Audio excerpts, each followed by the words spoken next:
हमारे साथ काशी का लाडला, हीराबा का लाडला, देश के बड़ा प्रधानमंत्री नरेंद्र दामोदर दास मोदी जी। बहुत बहुत स्वागत है आपका। जय माँ गंगे। जय महाकाल। कैसे हैं आप? मैं वैसा ही हूँ जैसा चुनाव प्रारंभ हुआ उसके पहले था। ये चुनाव आपके लिए इतने महत्वपूर्ण क्यों है? कोई भी चुनाव महत्वपूर्ण होना ही चाहिए और हर व्यक्ति के जीवन में हर दिन महत्वपूर्ण होना चाहिए, हर पल महत्वपूर्ण होना चाहिए, हर किसी के लिए। मैं हर एक को कहूँगा कि ऐसा ही होना चाहिए। अच्छा, ये बताइए, फर्ज कीजिए कि अगर आप प्रधानमंत्री बन जाते हैं तीसरे टर्म में, तो वो पहली चीज क्या होगी जो आप देश को देंगे? आप इतना बड़ा क्वेश्चन मार्क क्यों लगा रही हो? माँ गंगा के किनारे पे खड़ी हो पूरा देश आप घूम करके आई हो, देश में आप लोगों से मिली हो, आपने देखा है ये चुनाव मोदी नहीं लड़ रहा है जी। ये चुनाव 140 करोड़ देशवासी लड़ रहे हैं और जो मनोभाव लोगों के देखे हैं, मेरा बहुत लंबा अनुभव है चुनावों का, जनता के मिजाज का अनुभव है, उनका तजुर्बा मैं समझ सकता हूं। तो ये चुनाव से भी काफी ऊपर की अवस्था है। ये वोट देकर के छूटने वाली अवस्था ही नहीं है। वोट दिया और कॉन्ट्रैक्ट दे दिया, ऐसा नहीं है। वो मोदी से जुड़ चुके हैं और अधिक जुड़ना चाहते हैं।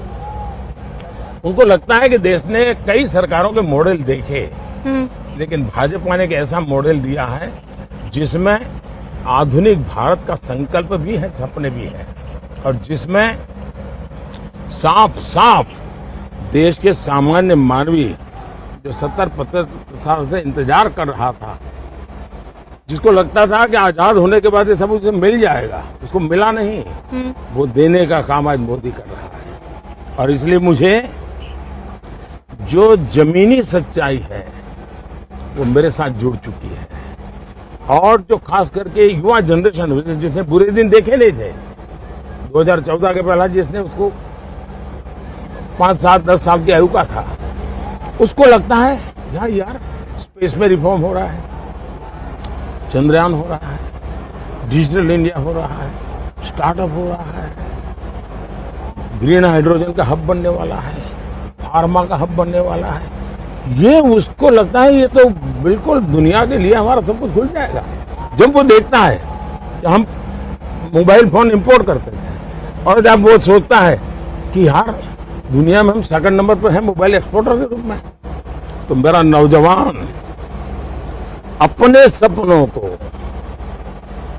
मेरे सफलताओं के साथ बुन रहा है वो, और बुन करके वो ऐसा धागा बना रहा है जिस धागे के कारण उसको अपने भविष्य की गारंटी दिखती है। इतना कॉन्फिडेंस, आप लबरेज हैं कॉन्फिडेंस से, मतलब आपको नर्वसनेस जरा भी नहीं है? पहली बात है शायद वो मेरी डिक्शनरी में शब्द नहीं है, नर्वसनेस। दूसरा, मैंने जीवन तपस्या की है जी। मेरा पल पल मैंने खपाया है, देशवासियों के लिए खपाया है, अपने लिए नहीं खपाया है। और मैंने इनके लिए इसलिए खपाया कि मुझे मालूम है कि बहुत ही डिजर्विंग लोग हैं, इनके साथ 70 साल तक अन्याय हुआ है, और जब उनके आंसू कोई पहुंचता है, उनके टॉयलेट की कोई चिंता नहीं,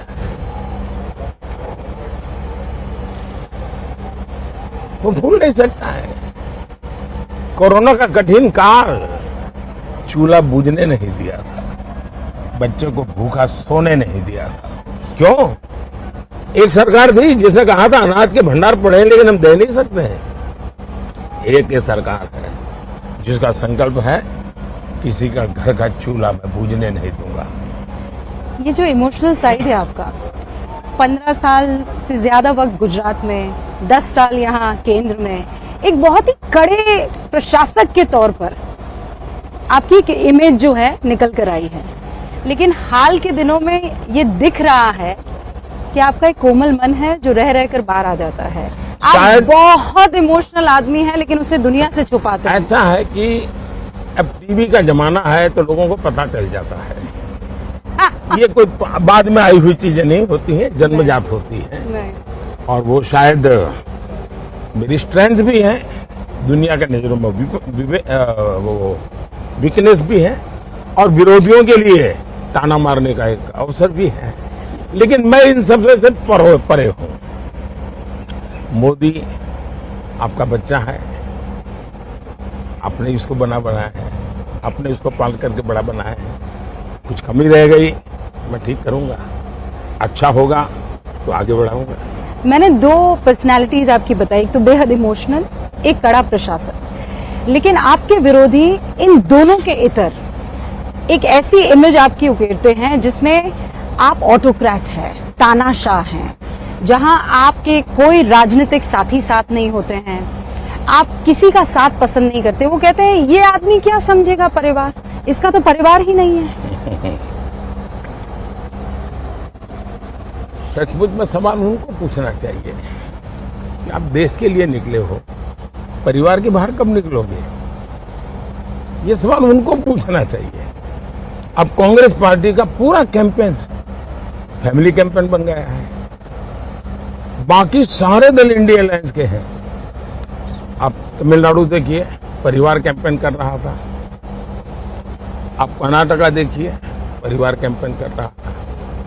आप आंध्र देखिए, परिवार कैंपेन कर रहा था। आप तेलंगाना देखिए, परिवार कैंपेन। आप उत्तर प्रदेश देखिए, 2 परिवार कैंपेन कर। जम्मू कश्मीर देखिए, 2 परिवार कैंपेन कर रहे हैं। सवाल मीडिया के उनको होने चाहिए कि क्या हुआ कि इतने साल के बाद भी आप परिवार से बाहर निकल क्यों नहीं पाते हो? मैं परिवार से जुड़ा नहीं हूं, ये गुनाह नहीं होना चाहिए, गर्व होना चाहिए। ये लोकतंत्र की सबसे ऊंची अमानत है कि जो इंसान अपने परिवार के लिए नहीं जीता है, जो इंसान देश को अपना परिवार मानता है, मेरा भारत मेरा परिवार, उसके लिए जीता है। अब ये क्वेश्चन मार्क लग जाए तब मुझे होता है कि क्या इरादे होंगे। आपको तकलीफ होती है इस बात को लेकर कि ये आइडियोलॉजिकल वॉर कम है, वैचारिक जो लड़ाई है वो कम है, आपसे नफरत ज्यादा है? मतलब अगर ये मोदी ने किया है तो पक्का कुछ गड़बड़ है, इसमें कुछ खराब है। कठिनाई ये है कि जब इंसान तर्क के आधार पर, तथ्य के आधार पर और जमीनी हकीकतों के आधार पर पूरी प्रकार से निराश हो चुका है, होता है, कुछ हाथ नहीं लगता है, तब वो टेबल पर छाड़ता रहता है, चिल्लाता रहता है, अनाप शनाप बोलता रहता है। अब मेरे सामने 2 रास्ते हैं कि जो हो हल्ला हो रहा है मैं अपना ध्यान उसमें केंद्रित करूं कि मैं जिस संकल्प को लेकर के चला हूं मैं अपने आप को वहां समर्पित करूं। तो मैंने अपने आप को अपने संकल्पों के लिए समर्पित कर दिया है और मैं योग का इंसान हूं। मैं ध्यान को जीता हूं, मैं ध्यान करता हूं, इसलिए मैं ध्यान को जीता हूं। और इसलिए कितनी ही कोलाहल के बीच में मैं अपने आप को निर्विकल्प, निराकार संकल्प के साथ जुड़ा हुआ है, चला जा रहा हूं। मुझे आपको ये एहसास नहीं, मतलब आपको सच में तकलीफ नहीं होती? आप वाहिद ऐसे शख्स हैं पॉलिटिकली जिसको इतना कोसा गया है, और ये अतिशयोक्ति नहीं है जब मैं आपसे कह रही हूँ। मतलब आप किसी भी पर्सनालिटी को सोचिए तो उसको विपक्ष की तरफ से ऐसे नहीं कोसा गया जैसे आपको कोसा गया है। हमारे शास्त्रों में कहा है कि निंदक नियर राखिए, और मैं ये साफ मानता हूं अगर इतने आलोचक न होते, टीवी मीडिया का वो जमाना में थोड़ा कम था, लेकिन जो भी बैठे थे वो एक विचारधारा से प्रेरित लोग थे, वेस्टेड इंटरेस्ट ग्रुप से जुड़े हुए थे, तो उन्होंने सोचा कि आदमी को गालियां दे दे करके हम इस पूरे एक इंस्टीट्यूट को और पूरे एक विचार प्रवाह को ही तबाह कर देंगे। ये भूल गए कि उन्होंने ऐसा करके मुझे बहुत बड़ा बना दिया, वरना मुझे कौन जानता था ये गालियों देने के कारण। और इसलिए मैं आपको आश्चर्य हुआ, मैं गुजरात में पब्लिक मीटिंग करता था ना, हाँ। तो मैं पूछता था कि कोई काले झंडे वाला आया है कि नहीं आया है। तो फिर वो मेरे सामने, मैंने कहा भाई 2-4 काले झंडे वाले लाइए, तभी तो कल अखबार में आएगा कि मोदी जी ने इतना बड़ा कार्यक्रम किया। मैंने कहा एक लाइन नहीं छपेगी, 2-4 काले झंडे वाले रखो भाई, क्योंकि मेरा पॉजिटिव प्रचार संभव ही नहीं है। तो मैंने कहा कोई नेगेटिव वाला आ जाएगा तो कम से कम ये खबर आएगी कि मैं मोदी उस गांव में वो कार्यक्रम कर रहा था, क्या कर रहा था वो भी नहीं आएगा, तो फिर कोई सोचेगा। एक बार मेरे यहाँ कुछ लोग आए गुजरात में, हाँ। वो कह रहे वो मिठाई विठाई लेकर के आए और बड़े 40-50 गांव के प्रधान आ गए, बोले हमारे गांव में 24 घंटे बिजली हो गई तो हम आपको सम्मान करने आए। हाँ। मैंने कहा झूठ बोल रहे हो, 24 घंटे बिजली हो ही नहीं सकती। नहीं बोले हो गई है। मैंने कहा बताओ किस अखबार में छपा है, किसी टीवी में आया क्या? नहीं बोले वो अखबार में तो नहीं आएगा। तो मैंने कहा आपकी बात मान लो, बोले मान लो। चल मैंने कहा चलो मिठाई खिलाओ। तो मैं इन चीजों से निकला हूँ, तो मैंने इसका आनंद लिया है। हम एक कार्यक्रम कर रहे हैं मोदी जी, न्यूज 18 इंडिया का वो कार्यक्रम है मोदी वतन मुसलमान। हम ज्यादातर उन जगहों पर जाते हैं जहां पर मुस्लिम मतदाता भारी संख्या में है। पहले आलम अलग था और आज की तारीख में मैं आपको पूरी गंभीरता से और संजीदगी से कह सकती हूं कि ऐसे ऐसे मुसलमान आगे आते हैं जो आपके लिए जान दे सकते हैं। और एक उनका वाक्य है, ना दूरी है ना खाई है, मोदी हमारा भाई है, बड़ा जोर शोर से ऐसे करते हुए नजर आते हैं। बावजूद उसके आप उस धारणा को तोड़ने में क्या नाकामयाब रहे हैं कि मोदी मुसलमानों का नहीं है? पहली बात यह है कि ये मुद्दा मुसलमान का नहीं है।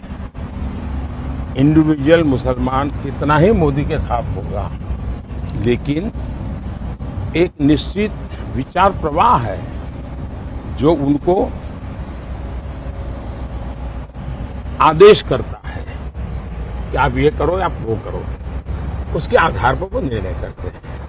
जहां तक मोदी का सवाल है, तो मैं स्कूल में, एक तो मेरा जो घर है ना, मेरे अगल बगल में सारे मुस्लिम परिवार हैं, तो हमारे घर में ईद भी मनती थी, हमारे घर में और भी त्योहार होते थे। मेरे घर में ईद के दिन खुद का खाना नहीं पकता, सारे मुस्लिम परिवारों से मेरे यहाँ खाना आ जाता था, क्योंकि मेरे परिवार, हम रहते वहीं हैं, मेरा घर वहीं है, मेरे यानी 5 कदम के बाद मुस्लिम परिवार है।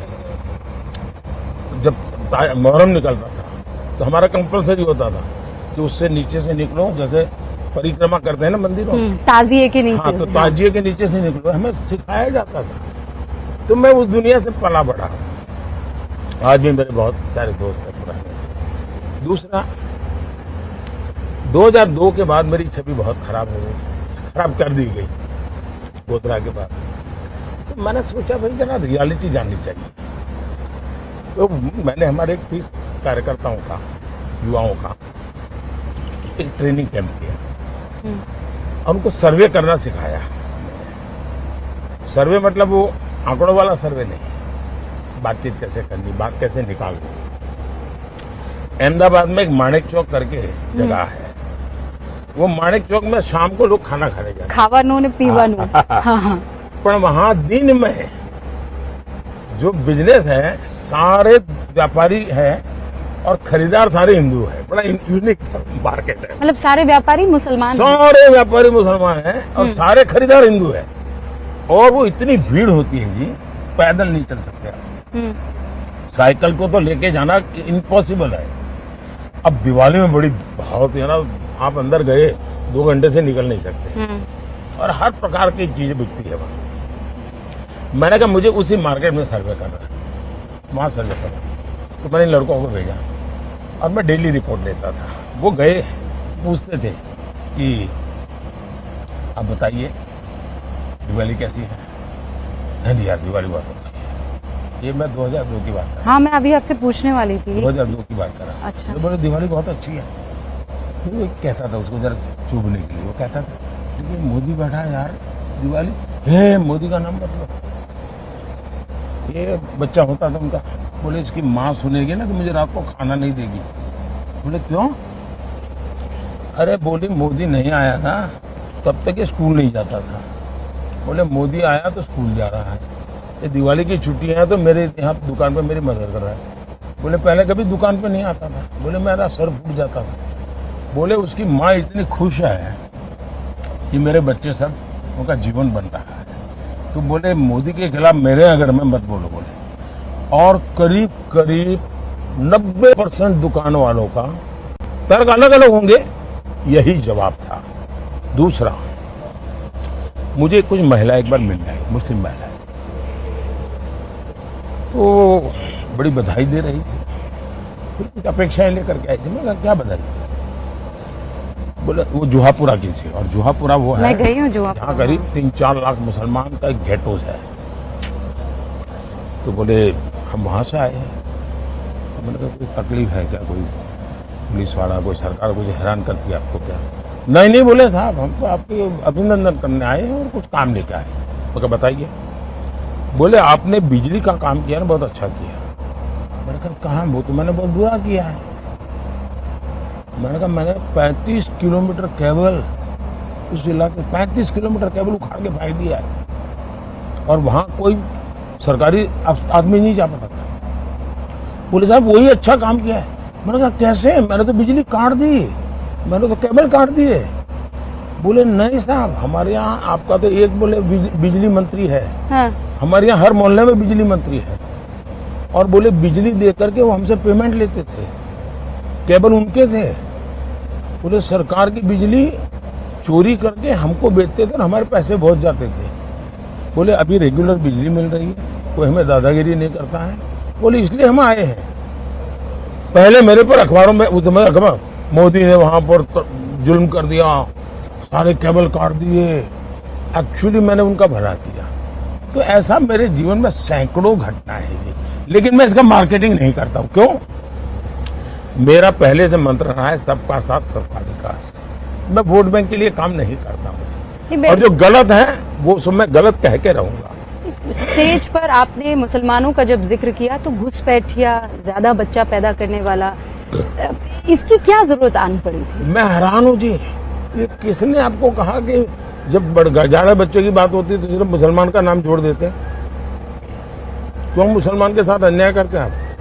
हमारे यहाँ गरीब परिवारों में भी ये हाल है जी, उनके बच्चों को पढ़ा नहीं पा रहे हैं। किसी भी समाज के हो, गरीबी जहाँ है वहाँ बच्चे भी ज्यादा है। तो आप कह रहे हैं मुसलमान अलग था, ज्यादा बच्चा पैदा करने वाला अलग था? मैंने न हिंदू कहा है न मुसलमान कहा है। मैंने कहा कि भाई आप उतने बच्चे हो जिसका आप लालन पालन कर सको, सरकार को करना पड़े ऐसी स्थिति मत करो।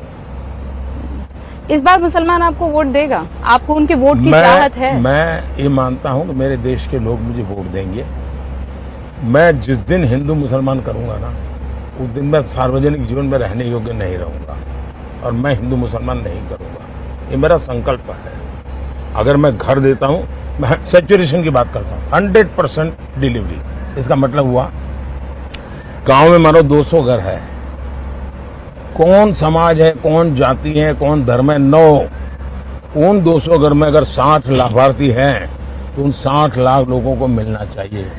और जब मैं 100% सैचुरेशन का मतलब होता है वो सच्चा सामाजिक न्याय है, वो सच्चा सेक्युलरिज्म है।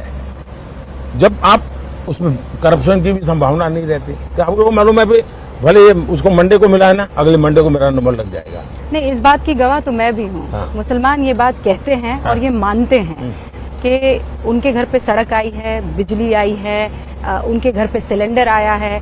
शकीला और शकुंतला में किसी तरह का कोई अंतर नहीं है। हाँ। और ये रहा आपका नमो घाट। कैसा लगता है जब आप ये देखते हैं तो? कैसा लगता है ये बदलाव? पहली बात है कि मैं मानता हूँ कि काशी में घाट और काशी की पहचान है, लेकिन उसमें आधुनिकता होनी चाहिए, व्यवस्थाएं होनी चाहिए। और उसमें से मुझे एक ये नमो घाट बनाने का विचार आया, और इन दिनों शाम को बहुत बड़ी मात्रा में लोग यहाँ आते हैं, तो वो पुराना और इसको जोड़ करके देखते हैं। और मैंने उस पौराणिक परंपराओं को भी बचा के रखा है, और मैंने उसको आधुनिक रूप भी दिया है, विरासत भी। और लगातार गंगा को नमन। यहाँ क्यों आते हैं? नमो गंगा, ये नमो गंगा है। बहुत खूब। अच्छा ये बताइए, जो मेरे 2 क्विक आखिरी सवाल है। पहला तो ये कि ये कहा जाता है कि 400 पार अगर मोदी ले आएगा तो फिर विपक्ष क्या करेगा?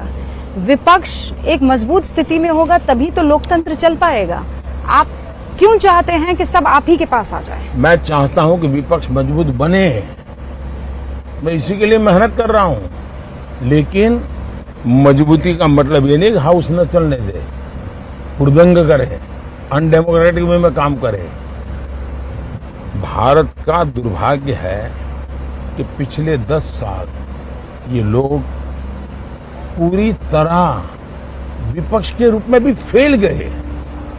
उनके खाते में विपक्ष के नाते काम किया एक काम नहीं है। जो लोग विपक्ष में फेल गए वो शासन में कैसे सफल हो सकते हैं? और भारत में मजबूत लोकतंत्र की बहुत आवश्यकता है, मजबूत विपक्ष की आवश्यकता है। और इसलिए शरद पवार ने एक अच्छा सुझाव दिया है और मैं उसका स्वागत करता हूं। उन्होंने सुझाव दिया है कि सभी छोटी पार्टियों ने कांग्रेस में मर्ज कर देना चाहिए। कांग्रेस में मर्ज करना नहीं करना, कहां करना, वो मेरा विषय नहीं है।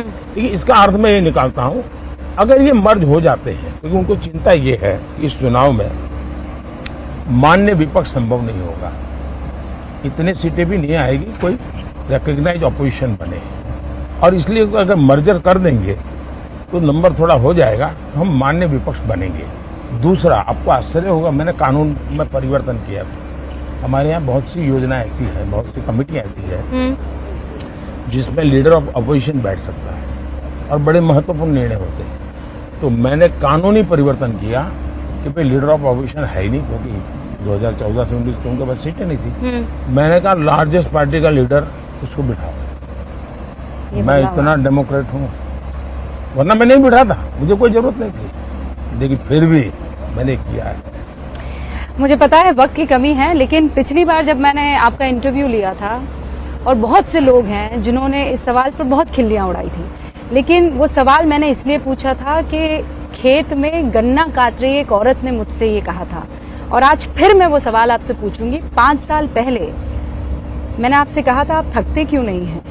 आज 5 साल बीत जाने के बाद आप ज्यादा एनर्जेटिक मुझे लग रहे हैं, ज्यादा आपने रैलियां की है, ज्यादा आप काम कर रहे हैं। आप वाकई थकते क्यों नहीं हैं? पहले जब तक माँ जिंदा थी मुझे लगता था कि शायद बायोलॉजिकली मुझे जन्म दिया गया है।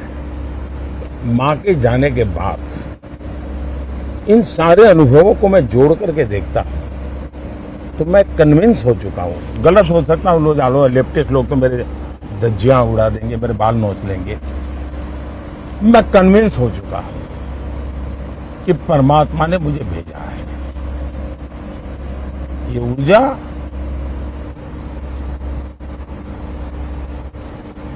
बायोलॉजिकल शरीर से नहीं मिली है। ये ऊर्जा ईश्वर ने मुझसे कुछ काम लेना है, इसलिए मुझे विधा भी दी है, इसलिए मुझे सामर्थ्य भी दिया है, इसलिए मुझे नेक दिली भी दी है और प्रेरणा भी वही दे रहा है, पुरुषार्थ करने का सामर्थ्य भी दे रहा है।